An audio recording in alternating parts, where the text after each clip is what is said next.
N. Old version. tptaka.fandom.com.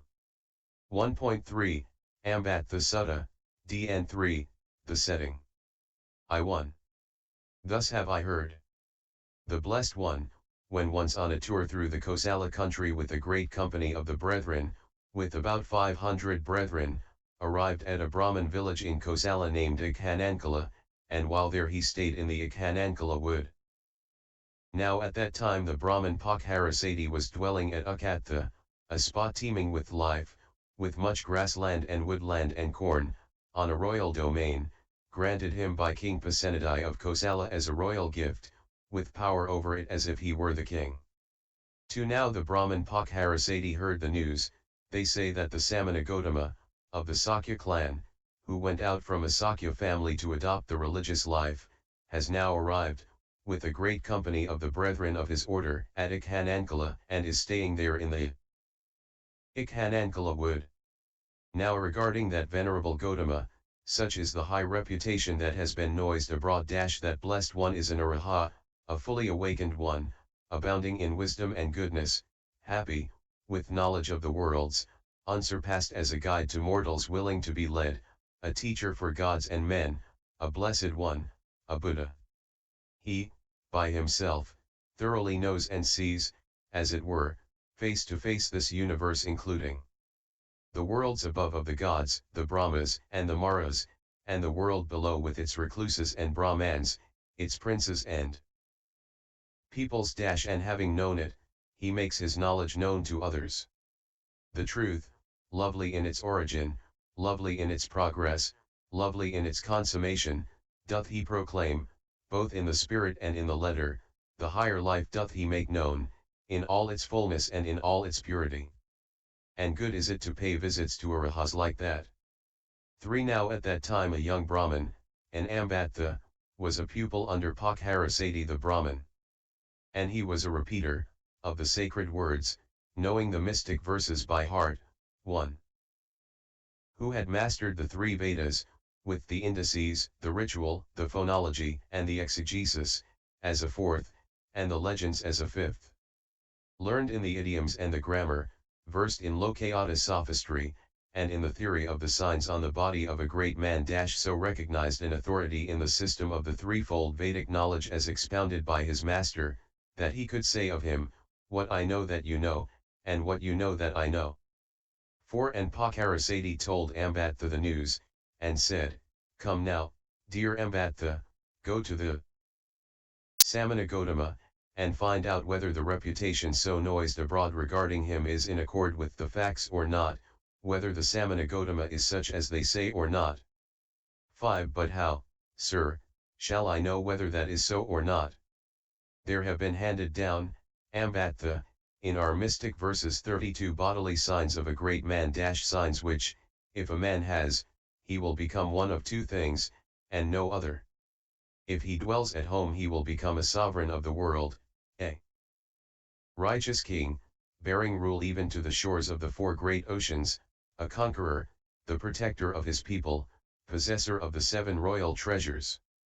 And these are the 7 treasures that he has: the wheel, the elephant, the horse, the gem, the woman, the treasurer, and the advisor as a 7th. And he has more than 1,000 sons, heroes, mighty in frame, beating down the armies of the foe.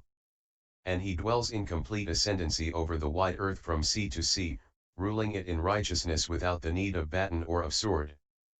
But if he go forth from the household life into the houseless state, then he will become a Buddha who removes the veil from the eyes of the world. Now I, Ambattha, am a giver of the mystic verses, you have received them from me. 6. Very good, sir, said Ambattha in reply, and rising from his seat and paying reverence to Pakharasati, he mounted a chariot drawn by Maras, and proceeded, with a retinue of young Brahmans, to the Ikanankala wood. And when he had gone on in the chariot as far as the road was practicable for vehicles, he got down, and went on, into the park, on foot. 7. Now at that time a number of the brethren were walking up and down in the open air. And Ambattha went up to them, and said, Where may the venerable Gotama be lodging now?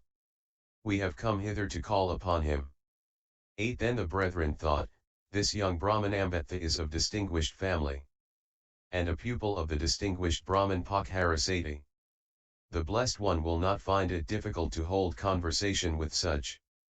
And they said to Ambattha, there, Ambattha, is his lodging, where the door is shut, go quietly up and enter the porch gently, and give a cough, and knock on the crossbar. The Blessed One will open the door for you. 9. Then Ambattha did so. And the Blessed One opened the door, and Ambattha entered in.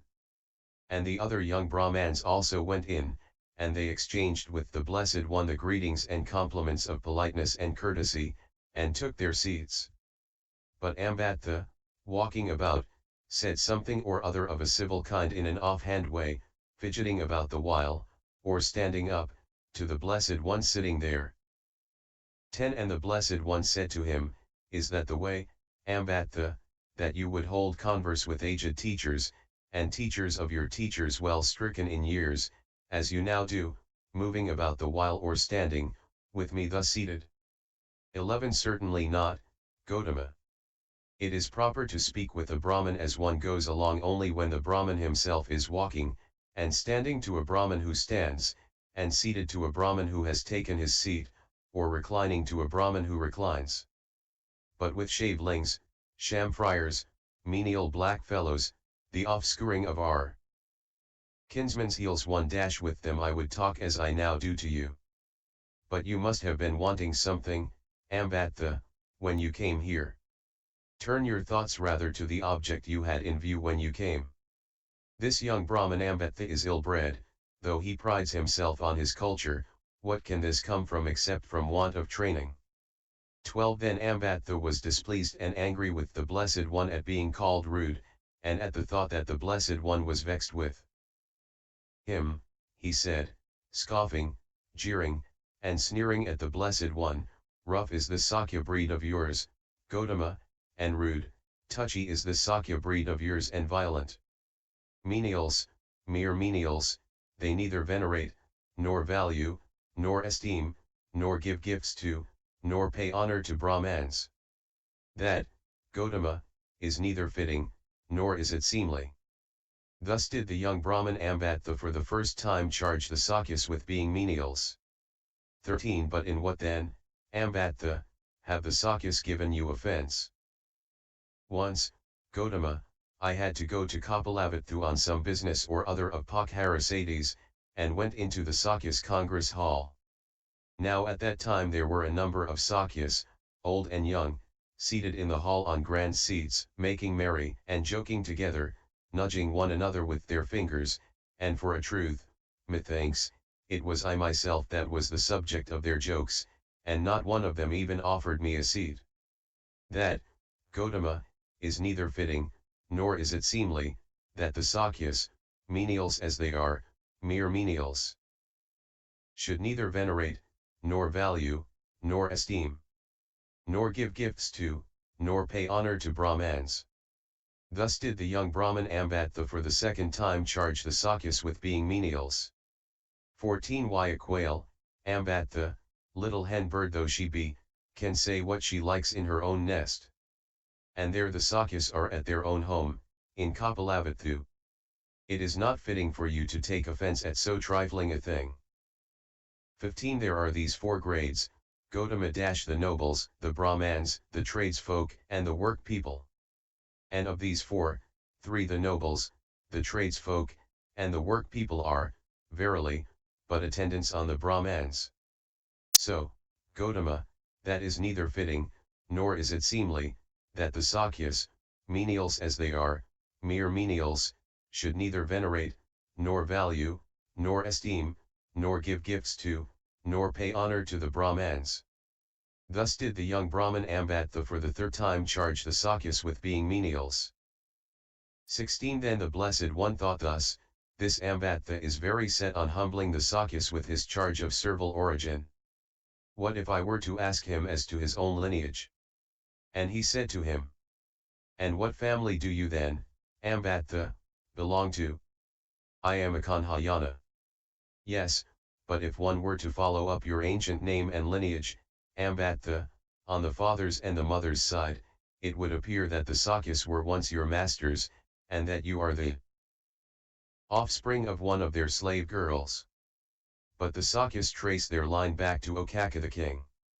Long ago, Ambattha, King Okaka, wanting to divert the succession in favor or the son of his favorite queen, banished his elder children Okamuka, Karanda, Hathanika, and Sinipura from the land. And being thus banished, they took up their dwelling on the slopes of the Himalaya, on the borders of a lake where a mighty oak tree grew. And through fear of injuring the purity of their line they intermarried with their sisters. Now Okaka the king asked the ministers at his court, "Where, sirs, are the children now?" "There is a spot, sire, on the slopes of the Himalaya, on the borders of a lake, where there grows a mighty oak, Sako. There do they dwell.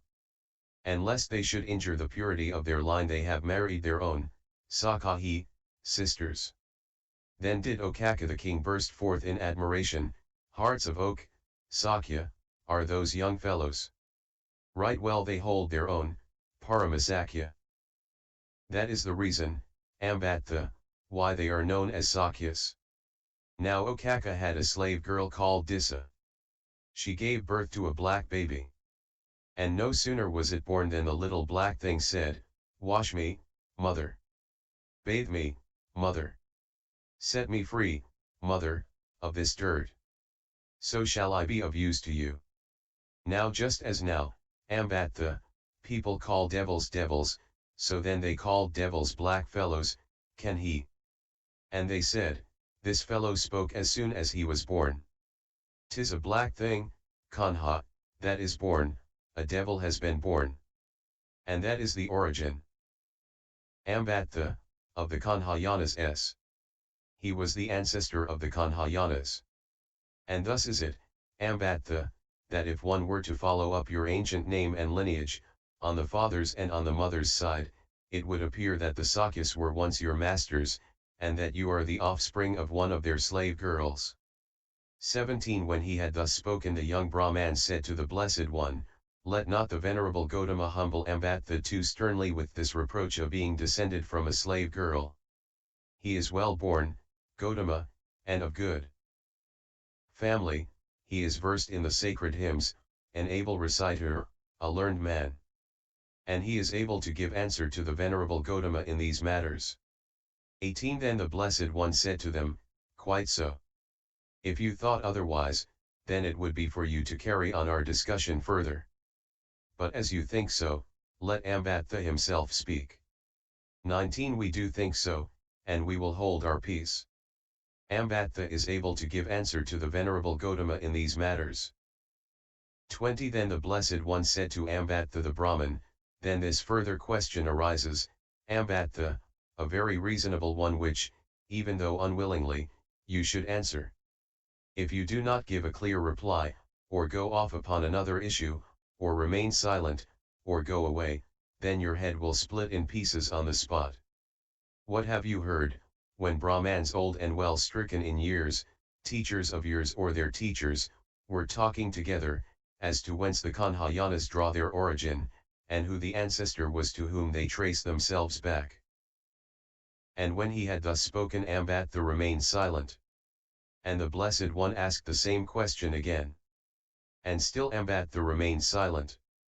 Then the Blessed One said to him, "You had better answer, now, Ambattha. This is no time for you to hold your peace. For whosoever, Ambattha, does not, even up to the third time of asking, answer a reasonable question put by a Tathagata, by one who has won the truth, his head splits into pieces on the spot." 21 Now at that time the spirit who bears the thunderbolt stood over above Ambattha in the sky. With a mighty mass of iron, all fiery, dazzling, and aglow, with the intention, if he did not answer, there and then to split his head in pieces. And the Blessed One perceived the spirit bearing the thunderbolt, and so did Ambattha the Brahmin. And Ambattha, on becoming aware of it, terrified, startled, and agitated, seeking safety and protection and help from the Blessed One, crouched down beside him in awe, and said, "What was it the Blessed One said? Say it once again. What do you think, Ambattha? What have you heard, when Brahmans old and well stricken in years, teachers of years or their teachers, were talking together, as to whence the Kanhayanas draw their origin, and who the ancestor was to whom they trace themselves back? Just so, Gotama, did I hear, even as the Venerable Gotama hath said. That is the origin of the Kanhayanas, and that the ancestor to whom they trace themselves back."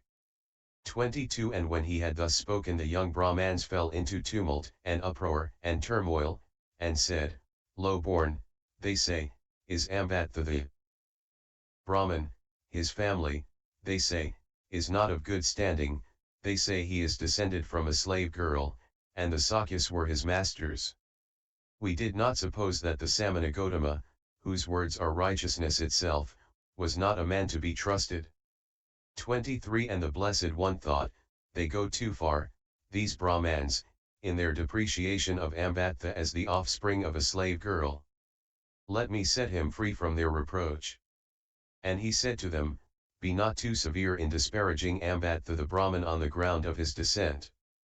That Kanha became a mighty seer. He went into the Deccan, there he learnt mystic verses, and returning to Okaka the king, he demanded his daughter Madharupi in marriage. To him the king in answer said, "Who forsooth is this fellow, whose son of my slave girl as he is asks for my daughter in marriage?" And, angry and displeased, he fitted an arrow to his bow. But neither could he let the arrow fly, nor could he take it off the string again. Then the ministers and courtiers went to Kanha the seer, and said, "Let the king go safe, sir, let the king go safe. The king shall suffer no harm. But should he shoot the arrow downwards, then would the earth dry up as far as his realm extends. Let the king, sir, go safe, and the country too. The king shall suffer no harm, nor his land. But should he shoot the arrow upwards, the god would not reign for 7 years as far as his realm extends. Let the king, sir, go safe, and the country too, and let the god reign. The king shall suffer no harm, nor the land either, and the god shall reign. But let the king aim the arrow at his eldest son. The prince shall suffer no harm, not a hair of him shall be touched." Then, O Brahmans, the ministers told this to Okaka, and said, "Let the king aim at his eldest son. He will suffer neither harm nor terror." And the king did so, and no harm was done. But the king, terrified at the lesson given him, gave the man his daughter Madharupi to wife. You should not, O Brahmans, be too severe to disparage Ambattha in the matter of his slave girl Ant's stress. That Kanha was a mighty seer. 24 Then the Blessed One said to Ambattha, "What think you, Ambattha? Suppose a young Kshatriya should have connection with a Brahman maiden, and from their intercourse a son should be born. Now would the son thus come to the Brahman maiden through the Kshatriya youth receive a seat and water, as tokens of respect, from the Brahmans? Yes, he would, Gotama. But would the Brahmans allow him to partake of the feast offered to the dead, or of the food boiled in milk too, or of the offerings to the gods, or of food sent as a present? Yes, they would, Gotama. But would the Brahmans teach him their verses or not? They would, Gotama. But would he be shut off, or not, from their women? He would not be shut off. But would the Kshatriyas allow him to receive the consecration ceremony of a Kshatriya? Certainly not, Gotama. Why not that? Because he is not of pure descent on the mother's side. 25 Then what think you, Ambattha? Suppose a Brahman youth should have connection with a Kshatriya maiden, and from their intercourse a son should be born. Now would the son thus come to the Kshatriya maiden through the Brahman youth, receive a seat and water, as tokens of respect, from the Brahmans? Yes, he would, Gotama.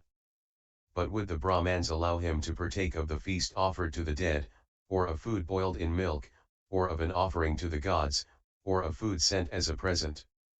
Yes, they would, Gotama. But would the Brahmans teach him their verses or not? They would, Gotama. But would he be shut off, or not, from their women? He would not, Gotama. But would the Kshatriyas allow him to receive the consecration ceremony of a Kshatriya? Certainly not, Gotama. Why not that? Because he is not of pure descent on the father's side. 26 Then, Ambattha, whether one compares women with women, or men with men, the Kshatriyas are higher and the Brahmans inferior. And what think you, Ambattha? Suppose the Brahmans, for some offense or other, were to outlaw a Brahman by shaving him and pouring ashes over his head, were to banish him from the land or from the township. Would he be offered a seat or water among the Brahmans? Certainly not, Gotama. Or would the Brahmans allow him to partake of the food offered to the dead, or of the food boiled in milk, or of the offerings to the gods, or of food sent as a present? Certainly not, Gotama. Or would the Brahmans teach him their verses? Or not? Certainly not, Gotama. And would he be shut off, or not, from their women? He would be shut off. 27 But what think you, Ambattha? If the Kshatriyas had in the same way outlawed a Kshatriya, and banished him from the land or the township, would he, among the Brahmans, be offered water and a seat? Yes, he would, Gotama. And would he be allowed to partake of the food offered to the dead, or of the food boiled in milk, or of the offerings to the gods, or of food sent as a present? He would, Gotama. And would the Brahmans teach him their verses? They would, Gotama. And would he be shut off, or not, from their women? He would not, Gotama. But thereby, Ambattha, the Kshatriya would have fallen into the deepest degradation, shaven as to his head, cut dead with the ash basket, banished from land and township. So that, even when a Kshatriya has fallen into the deepest degradation, still it holds good that the Kshatriyas are higher, and the Brahmans inferior. 28 Moreover it was one of the Brahma gods, Sanam Kumara, who uttered this stanza. The Kshatriya is the best of those among this folk who put their trust in lineage. But he who is perfect in wisdom and righteousness, he is the best among gods and men. Now this stanza, Ambattha, was well sung and not ill sung by the Brahma Sanam Kumara, well said and not ill said, full of meaning and not void thereof. And I too approve it, I also, Ambattha, say. The Kshatriya is the best of those among this folk who put their trust in lineage. But he who is perfect in wisdom and righteousness, he is the best among gods and men. Here ends the first portion for recitation. 2-1. But what, Gotama, is the righteousness, and what the wisdom spoken of in that verse? In the supreme perfection in wisdom and righteousness, Ambattha, there is no reference to the question either of birth, or of lineage, or of the pride which says, you are held as worthy as I, or you are not held as worthy as I. It is where the talk is of marrying, or of giving in marriage, that reference is made to such things as that, for whosoever, Ambattha, are in bondage to the notions of birth or of lineage, or to the pride of social position, or of connection by marriage, they are far from the best wisdom and righteousness.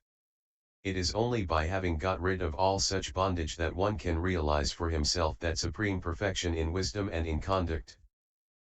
2. But what, Gotama, is that conduct, and what that wisdom? Such a man, Ambattha, is said to be perfect in wisdom, perfect in conduct, perfect in wisdom and conduct. And there is no other perfection in wisdom and conduct higher and sweeter than this. 3. Now, Ambattha, to this supreme perfection in wisdom and goodness there are 4 leakages. And what are the 4? In case, Ambattha, any recluse, or Brahman, without having thoroughly attained unto this supreme perfection in wisdom and conduct, with his yoke on his shoulder, to carry fire sticks, a water pot, needles, and the rest of a mendicant friar's outfit, should plunge into the depths of the forest, vowing to himself, I will henceforth be one of those who live only on fruits that have fallen of themselves. Then, verily, he turns out worthy only to be a servant unto him that hath attained to wisdom and righteousness. And again, Ambattha, in case any recluse or Brahmin, without having thoroughly attained unto the supreme perfection in wisdom and conduct, and without having attained to living only on fruits fallen of themselves, taking a hoe and a basket with him, should plunge into the depths of the forest, vowing to himself, I will henceforth be one of those who live only on bulbs and roots and fruits. Then, verily, he turns out worthy only to be a servant unto him who hath attained to wisdom and righteousness. And again, Ambattha, in case any recluse or Brahmin, without having thoroughly attained unto the supreme perfection in wisdom and conduct, and without having attained to living only on fruits fallen of themselves, and without having attained to living only on bulbs and roots and fruits, should build himself a fire shrine near the boundaries of some village or some town, and there dwell serving the fire god. Then, verily, he turns out worthy only to be a servant unto him that hath attained to wisdom and righteousness.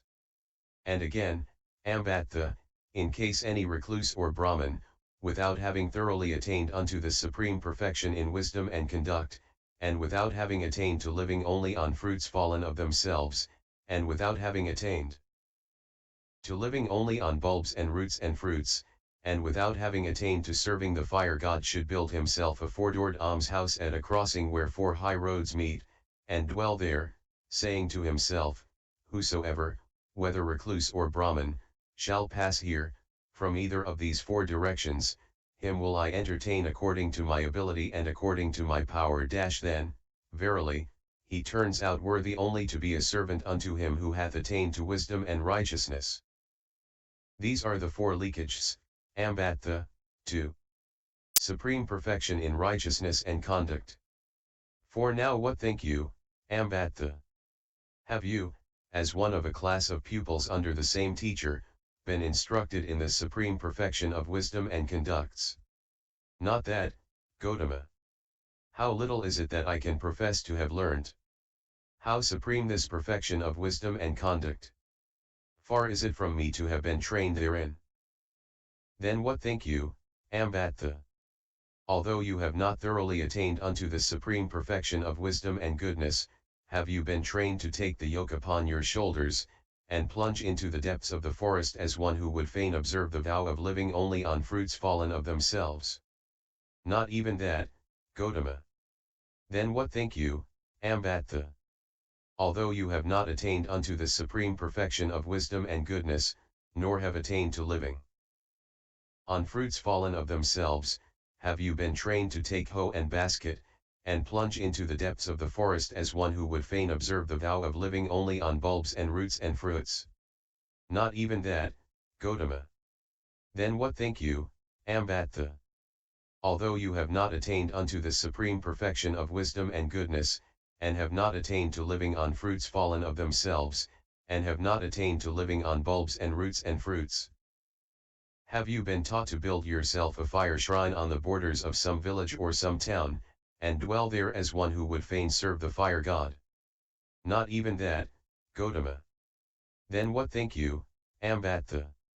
Although you have not attained unto the supreme perfection of wisdom and goodness, and have not attained to living on fruits fallen of themselves, and have not attained to living on bulbs and roots and fruits, and have not attained to serving the fire god, have you been taught to build yourself a four-doored almshouse at a spot where four high roads cross, and dwell there as one who would fain observe the vow to entertain whosoever might pass that way, from any of the four directions, according to your ability and according to your power?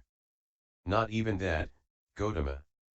5. So then you, Ambattha, as a pupil, have fallen short of due training, not only in the supreme wisdom and conduct, but even in any one of the four leakages by which the complete attainment thereof is debarred.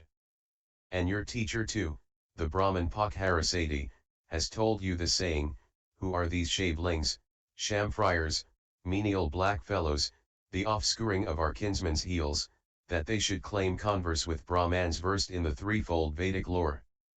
he himself not having even fulfilled any one even of these lesser duties, which lead men to neglect the higher ones. See, Ambattha, how deep why your teacher, the Brahman Pakharasati, has herein done you wrong. 6. And the Brahman Pakharasati, Ambattha, is in the enjoyment of a grant from Pasenadi, the king of Kosala. But the king does not allow him to come into his presence. When he consults with him he speaks to him only from behind a curtain.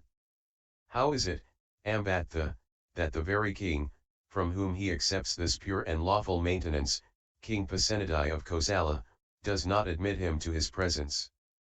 See, Ambattha, how deeply your teacher, the Brahman Pakharasati, has herein done you wrong. 7. Now what think you, Ambattha? Suppose a king, either seated on the neck of his elephant or on the back of his horse, or standing on the footrug of his chariot, should discuss some resolution of state with his chiefs or princes. And suppose as he left the spot and stepped on one side, a workman, Sudra, or the slave of a workman should come up and, standing there, should discuss the matter, saying, Thus and thus said Pasenadi the king. Although he should speak as the king might have spoken, or discuss as the king might have done, would he thereby be the king, or even as one of his officers? Certainly not, Gotama. 8. But just so, Ambattha, those ancient poets, rishis, of the Brahmans, the authors of the verses, the utterers of the verses, whose ancient form of words so chanted, uttered, or composed, the Brahmans of today chant over again and rehearse, intoning, or reciting exactly as has been intoned or recited, to wit, Athaka, Vamaka, Vamadeva, Vesamita, Yamataki, Angirasa. Bharadvaga, Vasetha, Kasapa, and Bhagavando. You can say, I, as a pupil, know by heart their verses, that you should on that account be a rishi, or have attained to the state of a rishi. Such a condition of things has no existence. 9. Now what think you, Ambattha? What have you heard when Brahmans, old and well stricken in years, teachers of years or their teachers, were talking together? Did those ancient rishis, whose verses you so chant over and repeat, parade about well groomed, perfumed, trimmed as to their hair and beard, adorned with garlands and gems, clad in white garments, in the full possession and enjoyment of the 5 pleasures of sense, as you, and your teacher too, do now? Not that, Gotama.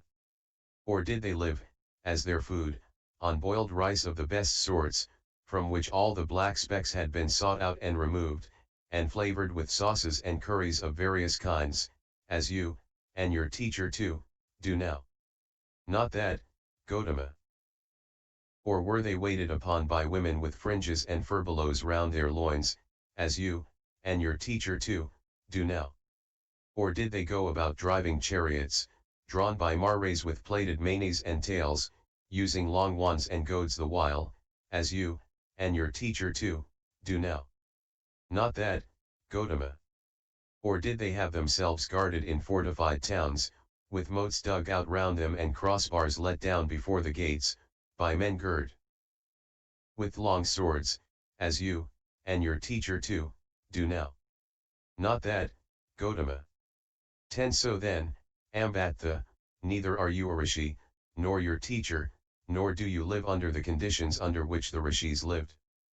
But whatever it may be, Ambattha, concerning which you are in doubt or perplexity about me, ask me as to that.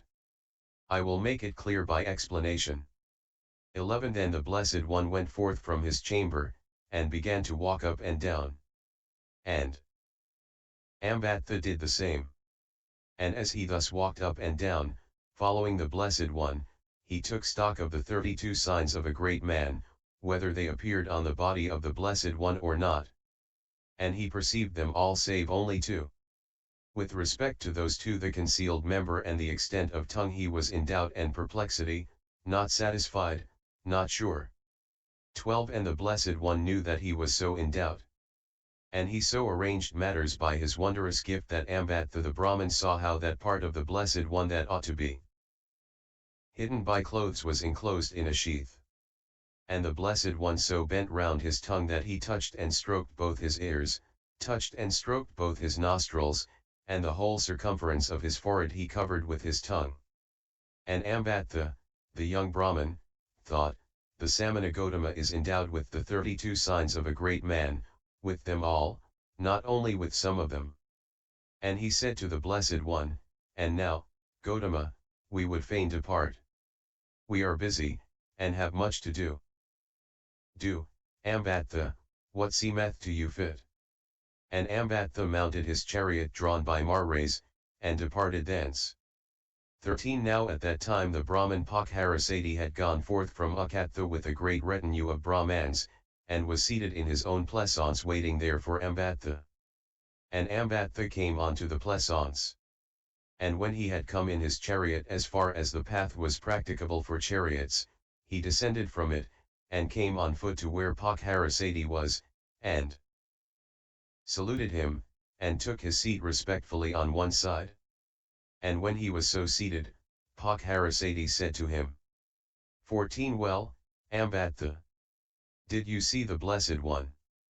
Yes, sir, we saw him.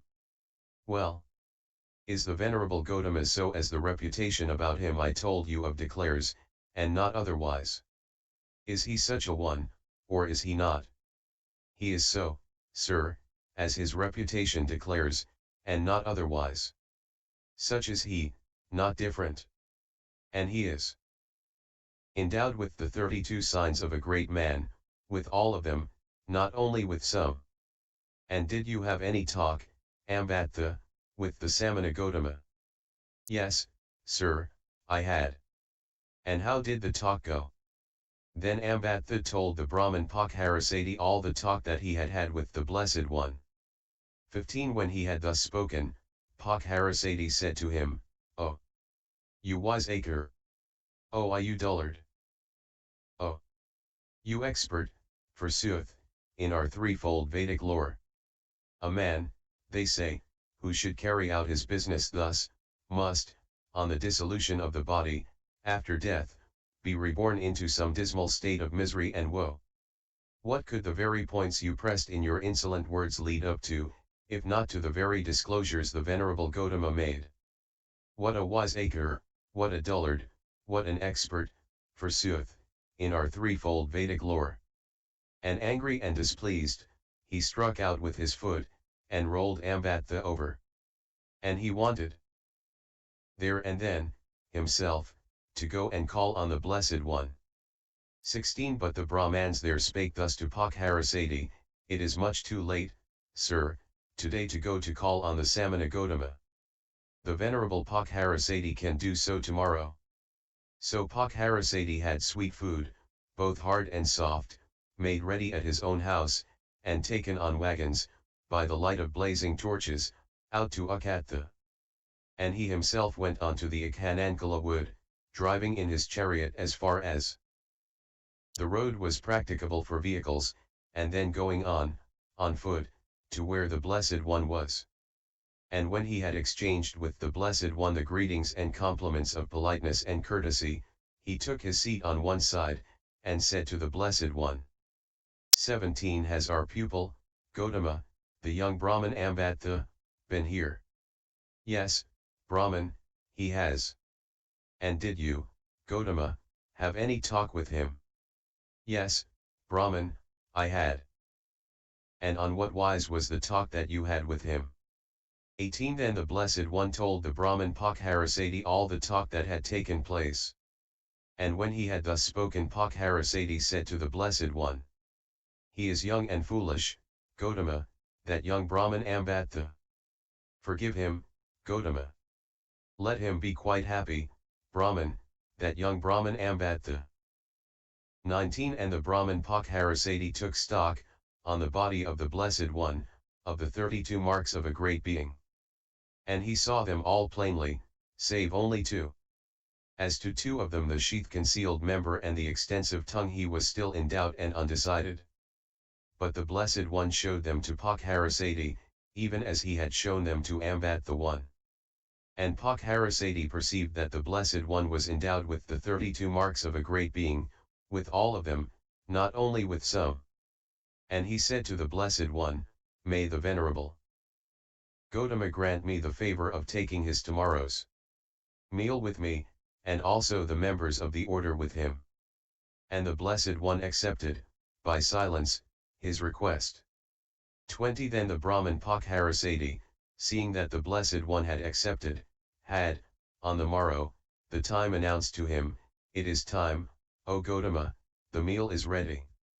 And the Blessed One, who had dressed in the early morning, put on his outer robe, and taking his bowl with him, went, with the brethren, to Pakharasati's house, and sat down on the seat prepared for him.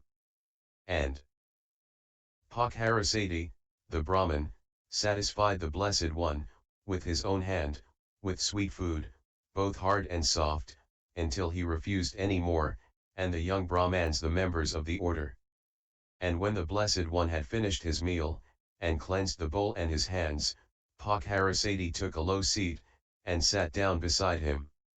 21 Then to him thus seated the Blessed One discoursed in due order, that is to say, he spake to him of generosity, of right conduct, of heaven, of the danger, the vanity and the defilement of lusts, of the advantages of renunciation. And when the Blessed One saw that Pakharasati, the Brahmin, had become prepared, softened, unprejudiced, upraised, and believing in heart, then he proclaimed the doctrine the Buddhas alone have won, that is to say, the doctrine of sorrow, of its origin, of its cessation, and of the path. And just as a clean cloth from which all stain has been washed away will readily take the dye, just even so did Pakharasati, the Brahmin, obtain, even while sitting there, the pure and spotless eye for the truth, and he knew. Whatsoever has a beginning in that is inherent also the necessity of dissolution.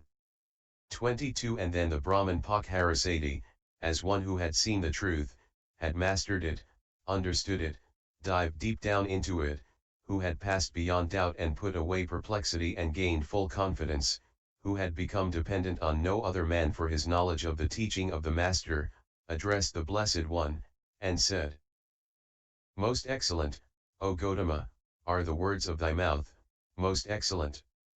Just as if a man were to set up that which has been thrown down, or were to reveal that which has been hidden away, or were to point out the right road to him who has gone astray, or were to bring a light into the darkness so that those who had eyes could see external forms. Just even so, Lord, has the truth been made known to me, in many a figure, by the Venerable Gotama. And I, O Gotama, with my sons, and my wife, and my people, and my companions, betake myself to the Venerable Gotama as my guide, to the truth, and to the order. May the Venerable Gotama accept me as a disciple, as one who from this day forth, as long as life endures, has taken him as his guide. And just as the Venerable Gotama visits the families of others, his disciples, at Ukatha, so let him visit mine. Whosoever there may be there, of Brahmans or their wives, who shall pay reverence to the Venerable Gotama, or stand up in his presence, or offer him a seat or water, or take delight in him, to him that will be, for long, a cause of will and bliss. It is well, Brahman, what you say. NDN 003